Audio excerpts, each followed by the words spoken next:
नमस्कार, स्वागत है आप सभी का सुबह 9 बजे तमाम अहम खबरों के साथ। मैं हूं प्रीति। एक नजर हेडलाइंस पर। भारत ने पाकिस्तान से मांगा कुलभूषण जाधव का मेडिकल सर्टिफिकेट। सेहत की सच्चाई जानने के लिए उच्चायुक्त गौतम बंबावले की अपील। पाकिस्तान ने कहा राजनयिक मदद की मांग पर विशेषज्ञ करेंगे विचार।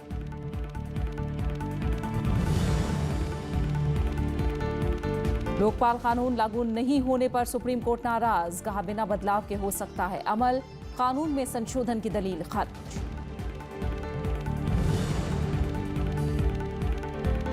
अनंतनाग लोकसभा उपचुनाव के लिए 74,000 जवानों की मांग। चुनाव आयोग ने 12 मई तक मांगी फोर्स। 25 मई को होना है मतदान।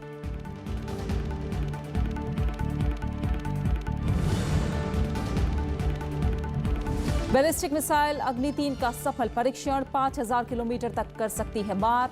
1.5 टन वजनी पारंपरिक और परमाणु विस्फोटक ले जाने में सक्षम।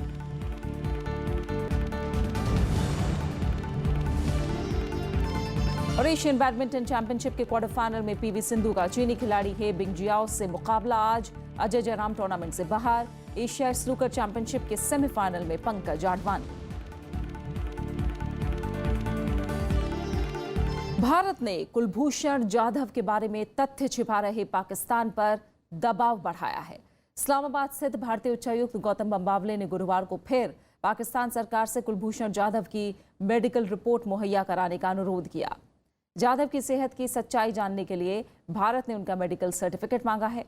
भारत ने कुलभूषण जाधव को राजनयिक काउंसलर की सुविधा देने से पाकिस्तान के लगातार इनकार के बाद ये कदम उठाया है।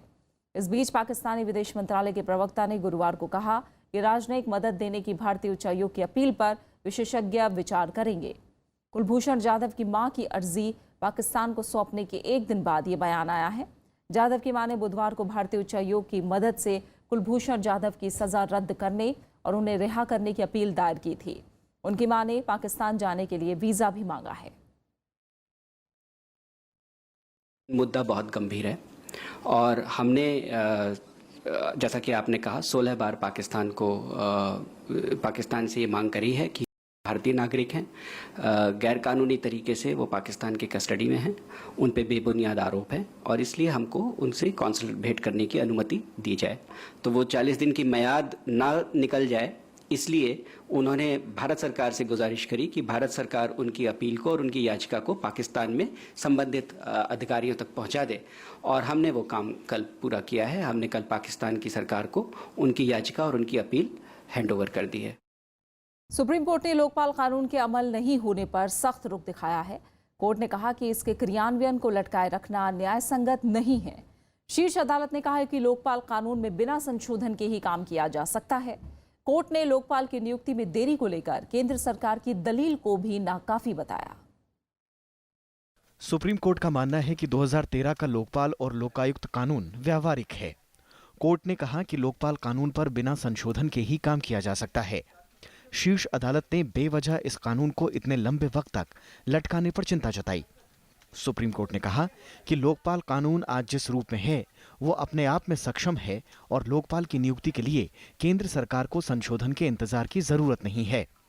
सुप्रीम कोर्ट ने सरकार की दलीलें जो दे रही थी कि भाई हम लोकपाल क्यों नहीं अपॉइंट कर रहे हैं, क्योंकि अभी लीडर ऑफ ऑपोजिशन नहीं है और कांग्रेस की पूरी सीट्स नहीं है वगैरह वगैरह, ये सब आज सुप्रीम कोर्ट ने रिजेक्ट कर दिया। बोला है कि मौजूदा कानून के हिसाब से लोकपाल की नियुक्ति करी जा सकती है और उनको सरकार को तुरंत लोकपाल की नियुक्ति के लिए कदम उठाने चाहिए। दरअसल मौजूदा कानून के तहत लोकसभा में नेता प्रतिपक्ष लोकपाल चयन पैनल का हिस्सा होंगे और इस समय लोकसभा में कोई नेता प्रतिपक्ष नहीं है। इसे देखते हुए केंद्र सरकार का कहना है कि लोकपाल कानून में नेता प्रतिपक्ष की परिभाषा से जुड़े संशोधन संसद में लंबित हैं। लिहाजा मौजूदा हालात में लोकपाल को नियुक्त नहीं किया जा सकता। विपक्षी दलों ने आरोप लगाया कि सरकार जानबूझकर 2013 के कानून पर अमल नहीं कर रही है।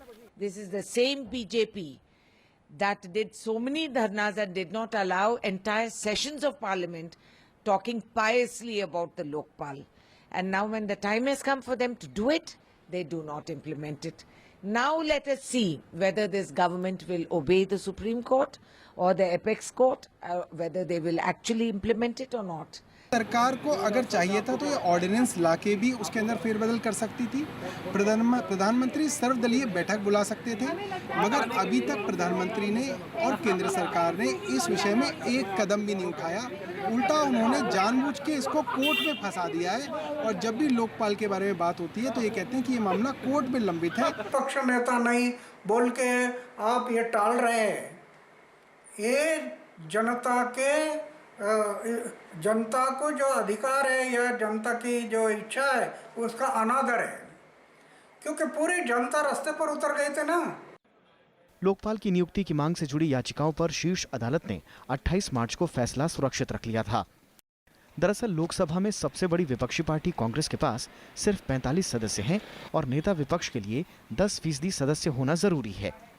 इसके मद्देनजर मौजूदा केंद्र सरकार ने कानून में बदलाव के लिए संशोधन लाया, जिसके तहत नेता विपक्ष की मौजूदा परिभाषा में बदलाव किया जाना है। अनु दीवान और रविंद्र सिंह शौरान के साथ bureau report, Rajya Sabha TV. Sutlej Yamuna link मामले में सुप्रीम कोर्ट ने एक बार फिर साफ किया है कि नहर का निर्माण करना ही होगा। सुप्रीम कोर्ट ने कहा कि लिंक नहर में कितना पानी आएगा ये बाद में तय किया जाएगा। अदालत ने कहा कि पंजाब और हरियाणा समझौता करके नहर बनाएंगे तो बेहतर होगा, क्योंकि कोर्ट पहले ही यह आदेश जारी कर चुका है। अदालत ने साथ ही हरियाणा और पंजाब को कानून व्यवस्था बनाए रखने का आदेश भी दिया। केंद्र की तरफ से कहा गया कि दोनों राज्यों के बीच इस मसले पर बात 20 अप्रैल को हुई है, लेकिन उसका ब्यौरा अभी केंद्र के पास उपलब्ध नहीं है। सारा प्रमुख सुब्रत रॉय गुरुवार को सुप्रीम कोर्ट में पेश हुए। कोर्ट ने उनसे 15 जून तक 1500 करोड़ रुपए जमा कराने को कहा है। ऐसा नहीं होने पर उनकी पैरोल रद्द कर दी जाएगी। कोर्ट ने उनकी पैरोल 19 जून तक बढ़ा दी है। सुप्रीम कोर्ट ने बॉम्बे हाई कोर्ट के आधिकारिक लिक्विडेटर को एमबी वैली की नीलामी की शर्तें तैयार करने को कहा है। सुप्रीम कोर्ट ने अवमानना के आरोप में प्रकाश स्वामी की गिरफ्तारी का आदेश भी दिया है। पिछले आदेश के मुताबिक प्रकाश 10 करोड़ रुपए जमा करने में नाकाम रहे थे। इन्होंने अमेरिका में सहारा के होटलों की बिक्री के संबंध में एक फर्म की तरफ से हलफनामा दाखिल किया था। चुनाव आयोग ने अनंतनाग उपचुनाव के लिए अर्धसैनिक बल के 74,000 से ज्यादा जवानों की मांग की है। आयोग ने गृह मंत्रालय से कहा है कि उसे ये फोर्स 12 मई तक मिल जानी चाहिए। अनंतनाग में 25 मई को चुनाव होना है। आयोग ने मंत्रालय से 747 कंपनियां मांगी हैं और एक कंपनी में 100 सुरक्षाकर्मी होते हैं। 9 अप्रैल को श्रीनगर लोकसभा सीट पर उपचुनाव के दौरान हुई हिंसा के मद्देनजर ये मांग की गई है। संसदीय चुनाव के लिए औसतन 10 कंपनियां तैनात की जाती हैं, जिसमें कुल 1000 सुरक्षाकर्मी होते हैं। 74,000 जवानों को इकट्ठा करने के लिए गृह मंत्रालय को खासी मशक्कत करनी पड़ सकती है। फिलहाल घाटी में 15,000 अर्धसैनिक बल तैनात है, जबकि अलग अलग राज्यों में कुल मिलाकर अर्धसैनिक बलों की संख्या 10 लाख है। आपको बता दें कि हाल ही में 5 राज्यों में हुए चुनाव के लिए सभी राज्यों में कुल 70,000 सुरक्षाकर्मी तैनात किए गए थे। जम्मू कश्मीर में सुरक्षा बलों पर पथराव की घटनाएं रोकने के लिए सरकार महिला पुलिस बटालियन की संख्या बढ़ाएगी। गृह मंत्रालय के मुताबिक जम्मू कश्मीर में तैनाती के लिए 1000 महिला पुलिसकर्मियों की भर्ती की जाएगी। ये महिला पुलिसकर्मी केंद्र की नवगठित 5 भारतीय रिजर्व बटालियनों का हिस्सा होंगी। देश भर में कुल 144 रिजर्व बटालियन मौजूद हैं।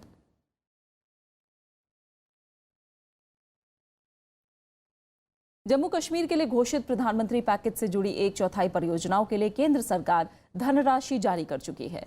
गृह मंत्री राजनाथ सिंह की अध्यक्षता में अंतर मंत्रालयी समीक्षा बैठक में गुरुवार को ये जानकारी दी गई। बैठक में शामिल वरिष्ठ अधिकारी के मुताबिक 61,112 करोड़ रुपए की योजनाओं को हरी झंडी दी जा चुकी है। वहीं 19,961 करोड़ रुपए की परियोजनाओं के लिए संबंधित एजेंसियों को धन भी जारी किया जा चुका है। प्रधानमंत्री नरेंद्र मोदी ने नवंबर 2015 में जम्मू कश्मीर के विकास के लिए 80,000 करोड़ रुपए की विकास परियोजनाओं के पैकेज की घोषणा की थी। गृहमंत्री राजनाथ सिंह ने बाकी परियोजनाओं को भी तेजी से पूरा करने के लिए अधिकारियों को निर्देश दिया है। बैठक में कई केंद्रीय मंत्रालयों और विभागों और राज्य सरकार के प्रतिनिधियों ने हिस्सा लिया। भारत दौरे पर आए साइप्रस के राष्ट्रपति निकोस अनास्तासियादेस का आज राष्ट्रपति भवन में औपचारिक स्वागत किया जाएगा। उन्हें राष्ट्रपति भवन में पारंपरिक गार्ड ऑफ ऑनर दिया जाएगा। इसके बाद विदेश मंत्री सुषमा स्वराज उनके साथ मुलाकात करके कई अहम मुद्दों पर चर्चा करेंगी। प्रधानमंत्री नरेंद्र मोदी से उनकी मुलाकात आज दोपहर 12 बजे होनी है, जिसके बाद प्रतिनिधि स्तर की वार्ता होगी। इसके बाद दोनों देशों के बीच कृषि, व्यापार, विमानन समेत कई और क्षेत्रों में द्विपक्षीय समझौतों पर हस्ताक्षर की संभावना है। राष्ट्रपति निकोस अनास्तासियादेस की ये पहली भारत यात्रा है। इसके पहले उन्होंने प्रधानमंत्री नरेंद्र मोदी से सितंबर 2015 में संयुक्त राष्ट्र महासभा से इतर न्यूयॉर्क में मुलाकात की थी। साइप्रस के करीब सभी राष्ट्रपति राजकीय यात्रा पर भारत आए हैं, जबकि 2009 में तत्कालीन राष्ट्रपति प्रतिभा पाटिल ने साइप्रस का दौरा किया था।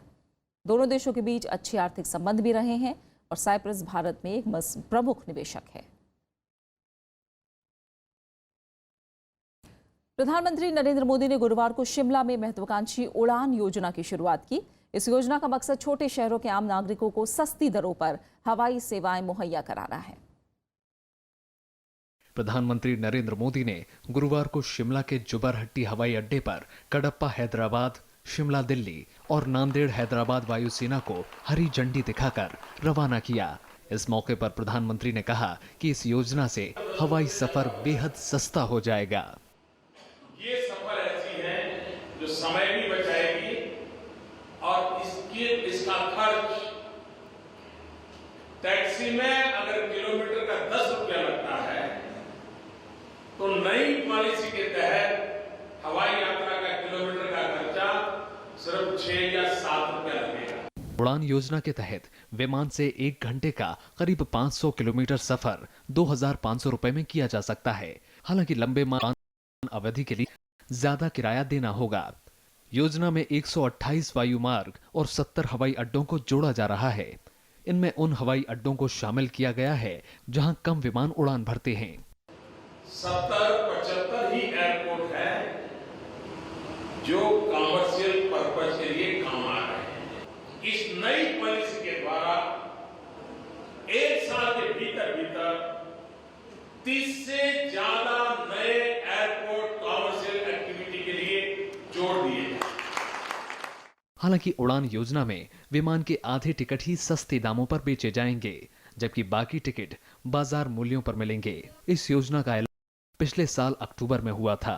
सरकार का दावा है कि ये दुनिया में सस्ते हवाई किराए को लेकर अपनी तरह की पहली योजना है। Bureau report, Rajya Sabha TV.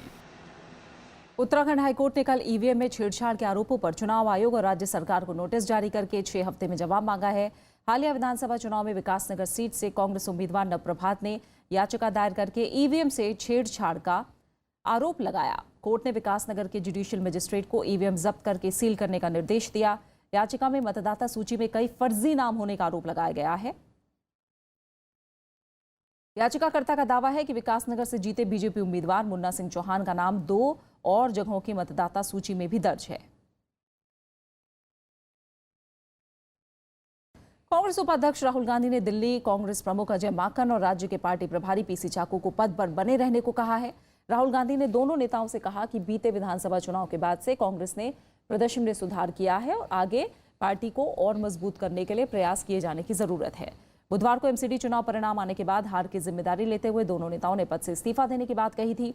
माकन ने साथ ही कहा कि वो अगले 1 साल तक पार्टी में कोई पद नहीं लेंगे। कांग्रेस दिल्ली एमसीडी चुनाव में बीजेपी और आम आदमी पार्टी से पीछे तीसरे स्थान पर रही है। और आप बने रहे हमारे साथ, हम लौट रहे हैं एक छोटे से ब्रेक के बाद।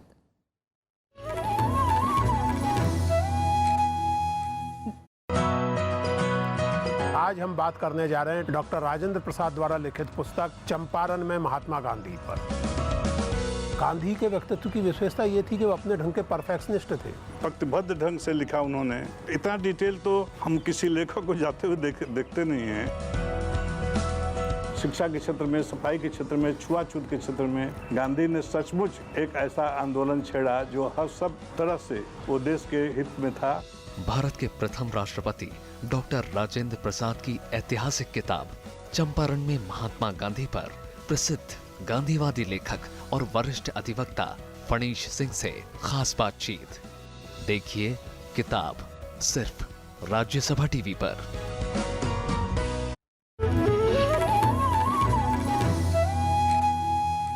भारत ने गुरुवार को अग्नि 3 मिसाइल का सफल परीक्षण किया। जमीन से जमीन पर मार करने वाली मध्यम दूरी की बैलिस्टिक मिसाइल का परीक्षण ओडिशा के अब्दुल कलाम द्वीप से किया गया।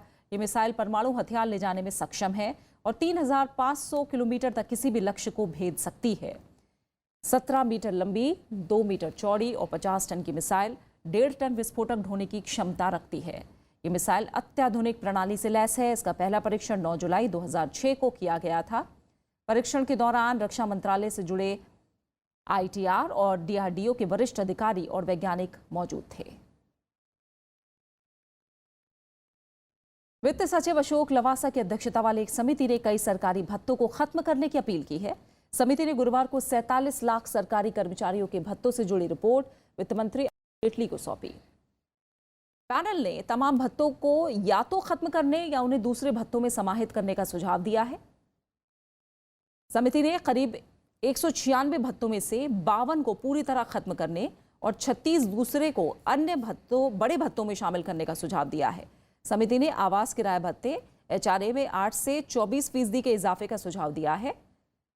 अशोक लवासा समिति का गठन पिछले साल जून में सरकार की ओर से 7वें वेतन आयोग की सिफारिशें लागू किए जाने के बाद किया गया था। केंद्र सरकार ने 1952 की EPF योजना में बदलाव किया है। इसके तहत अब कर्मचारी को बीमारी के इलाज के लिए मेडिकल सर्टिफिकेट देने की जरूरत नहीं पड़ेगी। सिर्फ सेल्फ डिक्लेरेशन सर्टिफिकेट ही जमा कराना होगा। परिजनों, आश्रितों या खुद बीमार होने पर कर्मचारी अपने PF खाते से 6 महीने की सैलरी के बराबर पैसा एडवांस निकाल सकता है। गंभीर बीमारी की स्थिति में फंड में जमा पूरा पैसा भी निकाला जा सकता है। घर खरीदने या बनाने के लिए PF खाते से 90% तक रकम निकालने की छूट दी गई है। साथ ही हर महीने जमा की जाने वाली रकम से होम लोन की EMI भी चुकाई जा सकती है। नया नियम 25 अप्रैल से लागू हो गया है। इस बदलाव से एम्प्लॉय प्रोविडेंट फंड ऑर्गेनाइजेशन के करीब 4 करोड़ मेंबर्स को फायदा होगा। काले धन का खुलासा करने के मामलों में आयकर विभाग की कार्रवाई जारी है। राजस्थान और हरियाणा में की गई कार्रवाई से 100 करोड़ रुपए से भी ज्यादा के काले धन के मामले का खुलासा हुआ है। दूसरी तरफ चार्टर्ड अकाउंटेंट की संस्था ने अपने कुछ सदस्यों पर नियमों के खिलाफ जाकर सलाह देने के लिए कार्रवाई शुरू की है। विभाग ने 2 राज्यों में 110 करोड़ रुपए के काले धन इकट्ठा करने का पता लगाया है। इस मामले में 2 चार्टर्ड अकाउंटेंट शक के घेरे में हैं। विभाग को संदेह है कि फर्जी कंपनियों के इस्तेमाल से ये रकम जुटाई गई है। मामले में बैंकिंग चैनलों के दुरुपयोग की बात भी सामने आई है, जिसके जरिए कालेधन को सफेद किया गया। बोगस कंपनियों और जाली एंट्री ऑपरेटरों के खिलाफ कार्रवाई के तहत आयकर विभाग ने पिछले कुछ दिनों में राजस्थान के बीकानेर और हरियाणा के जिंद में तलाशी अभियान चलाया था। पहले मामले में जांच टीम को पता चला कि सूरत के एक सीए ने 7 करोड़ रुपए से ज्यादा की फर्जी एंट्री की और इसके लिए कम से कम 4 कंपनियों का इस्तेमाल किया। पूछताछ के दौरान आरोपी सीए ने कथित तौर पर स्वीकार भी किया कि उसने बीते 5 साल में 10 बोगस कंपनियों के सहारे ग्राहकों के 90 करोड़ रुपए के कालेधन को सफेद किया। वहीं जिंद के एक व्यक्ति ने सीए की मदद से फर्जी कंपनियों के जरिए पैसा इधर उधर करना स्वीकार किया है। ये 20 करोड़ रुपए से ज्यादा कालेधन का मामला है। आयकर विभाग दोनों सीए को आगे की पूछताछ के लिए समन भेजने की तैयारी में है। मामले की जानकारी चार्टर्ड अकाउंटेंट की शीर्ष संस्था Indian institute of chartered accountant को भी दी जा। दूसरी तरफ ICAI ने अपने 4 सदस्यों के खिलाफ अनुशासनात्मक कार्रवाई शुरू की है। इन पर नोटबंदी के दौरान पुराने नोटों को नए के साथ बदलने के लिए गलत सलाह देने का आरोप है।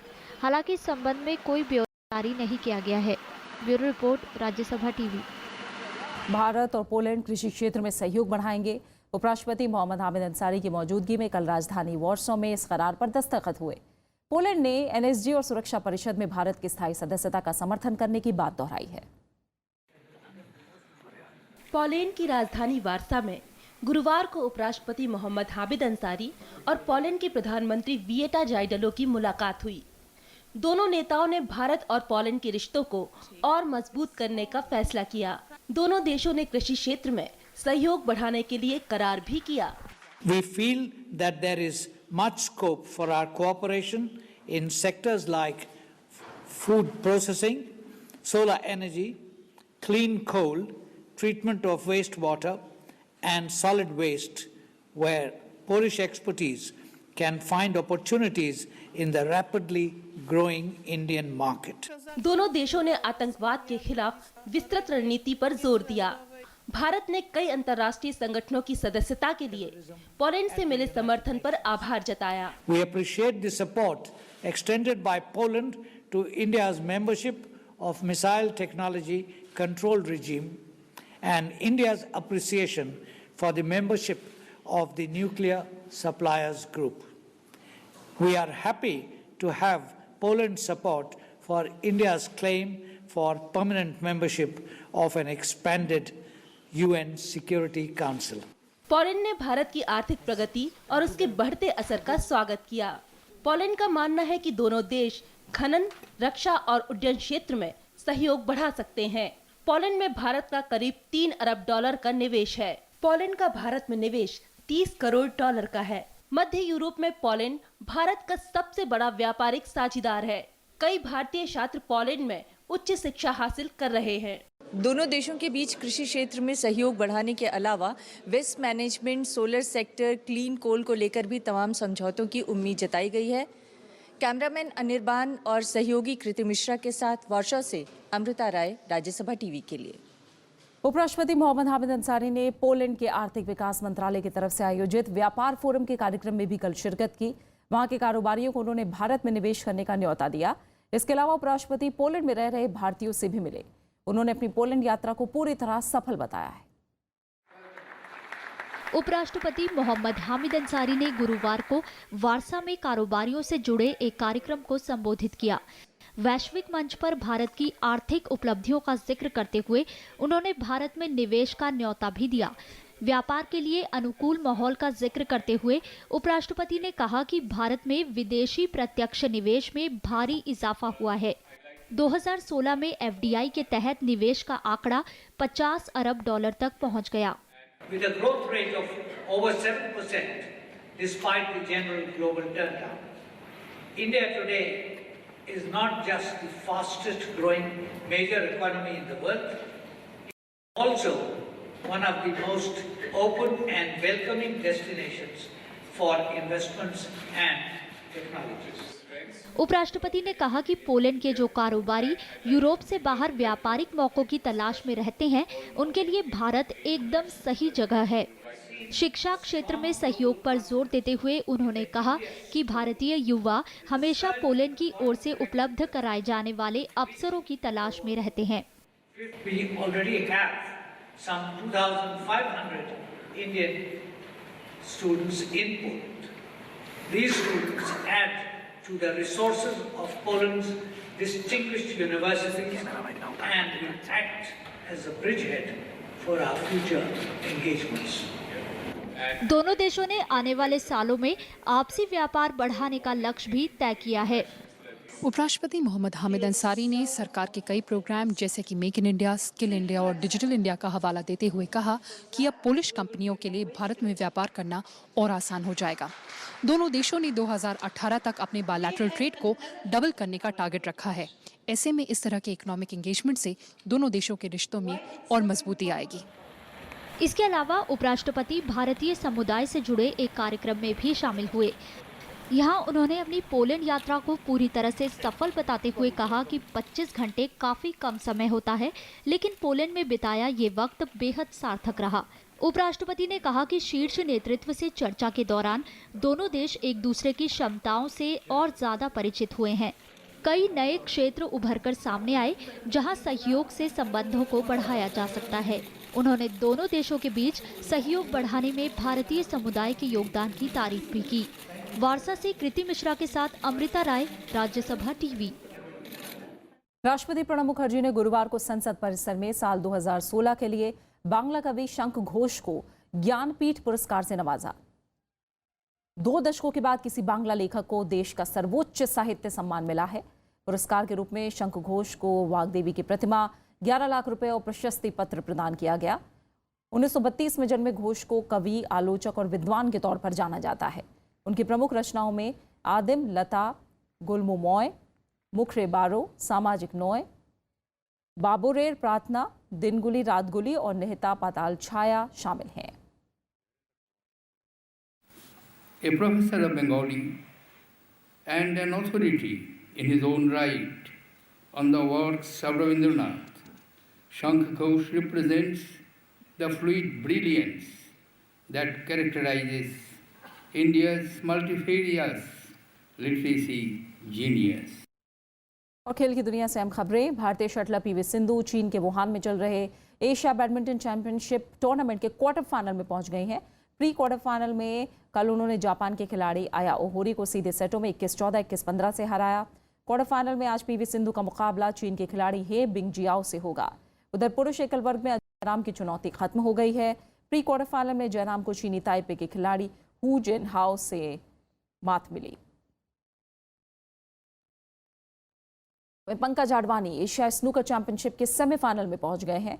16 बार के वर्ल्ड चैंपियन पंकज आडवाणी ने संयुक्त अरब अमीरात के खिलाड़ी मोहम्मद अल जोकर को क्वार्टर फाइनल में 5-1 से हराया। सेमीफाइनल में पहुंचने के साथ भारत के लिए प्रतियोगिता का एकमात्र मेडल पक्का हो गया है। और अब बात खास शख्सियत की। भारतीय सिनेमा के रुपहले पर्दे के पीछे छिपे हुए कई ऐसे नाम हैं जिन्हें आम लोग भले ही कम जानते हों, लेकिन उनके काम की गूंज पूरी दुनिया ने सुनी है। एक ऐसा ही नाम है कॉस्ट्यूम डिजाइनर भानु अथैया का। भानु अथैया ऑस्कर जीतने वाली पहली भारतीय हैं। आज भानु अथैया का जन्मदिन है। आइए एक नजर डालते हैं उनके फिल्मी सफर पर। सिनेमा हो या रंगमंच, किरदारों को असरदार बनाने में उनके परिधान भी बेहद मायने रखते हैं। My name is Gandhi. Gandhi film में बेन किंग्सले को हूबहू गांधी बनाने का कमाल किया भानु अथैया ने, जिन्होंने किंग्सले को काठियावाड़ी पोशाक पहनाई। इस फिल्म को दुनिया भर में सराहा गया। I will fast as a penance for my part in arousing such emotions, and I will not stop until they stop. 1956 में CID फिल्म से उन्होंने बतौर कॉस्ट्यूम डिजाइनर अपने करियर का आगाज किया। वहीदा रहमान पर उनकी तैयार की गई पोशाक बेहद भव्य।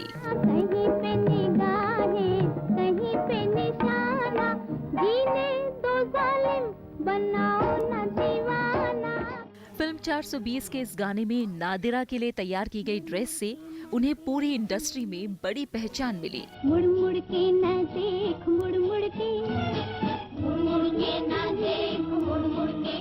100 से ज्यादा फिल्मों में ड्रेस डिजाइन करने वाली भानु अथैया को पीरियड फिल्मों में पोशाकें तैयार करने में महारत हासिल है, फिर चाहे लगान का भुवन हो या जोधा अकबर की जोधा।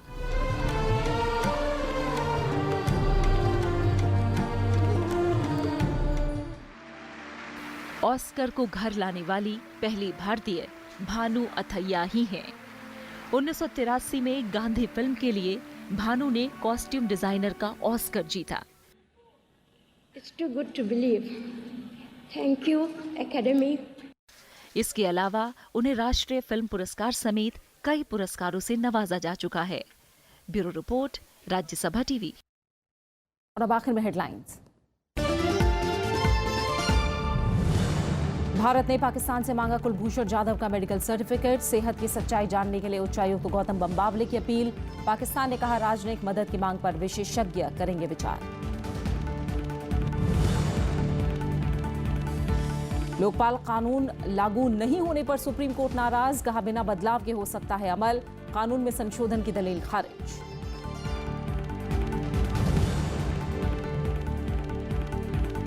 अनंतनाग लोकसभा उपचुनाव के लिए 74,000 जवानों की मांग। चुनाव आयोग ने 12 मई तक मांगी फोर्स। 25 मई को होना है मतदान।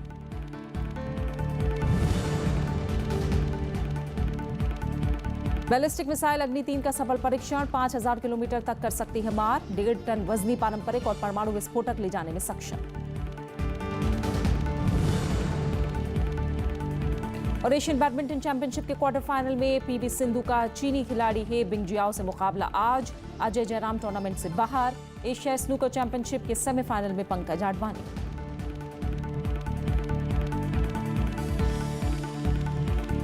और फिलहाल सुबह 9 बजे की खबरों में मेरे साथ इतना ही। आगे देखिए मैं भी भारत। नमस्कार।